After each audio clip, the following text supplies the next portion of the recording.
ታለንት ኢዝ ኖት ኢነፍ የሚለው ክሪስቲያኖ ሮናልዶን የሚያክል ሞዴል ፕሮፌሽናል የዓለማችን እግር ኳስ አይቶ አያውቅም። ይህንን አፍ ሞልቶ መናገር ይቻላል። ለዚህ ነው እንግዲህ ያው 4 ዓመት ደፍኖ እንኳን እድሜው still going strong። ሰሞኑን ኤዱ አጊሬ ከተባለ ኤርትሪንጊቶ የሚባል የስፔን ሚዲያ ላይ የሚገኝ ጋዜጠኛ ጋር ቃለ ምልልስ አድርጎ ነበር። በዛ ኢንተርቪው ላይ ሮናልዶ እንዲህ አለ፣ እኔ የታሪክ ምርጡ ተጫዋች ነኝ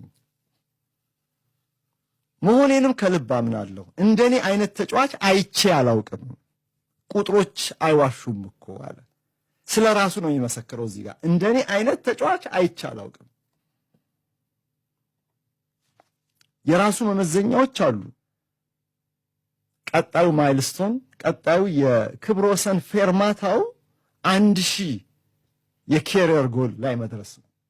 ብዙዎቻችን ለእግር ኳስ ላበረከተው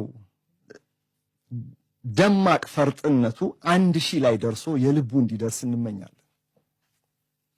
እኔ እንጃ 1000 ቢደርስ እሱ በዛ በቃኝ የሚል አይመስለኝም።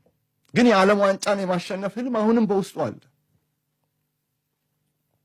እና ለዓለማችን ህዝብ ለሁሉም ባይሆን እንኳን ለአብዛኛዎቹ ሮናልዶ ጎት ነው፣ ግሬተስት ኦፍ ኦል ታይም። ያኔ ገና እርሱ ፕሮፌሽናል ሲሆን ፌስቡክ የሚባል ነገር ዓለማችን አታውቅም ነበር። ለማንቸስተር ዩናይትድ መጫወት ጀምሮ 4 ዓመት ከተቆጠረ በኋላ ነው አፕል የመጀመሪያውን አይፎን ያወጣው። ሮናልዶ ግን እነዚህ ሁሉ ዓመታትን አሳልፎም እየተጫወተ ይገኛል። አሁንም ጡንቻው ፍርጥም ያለ ነው።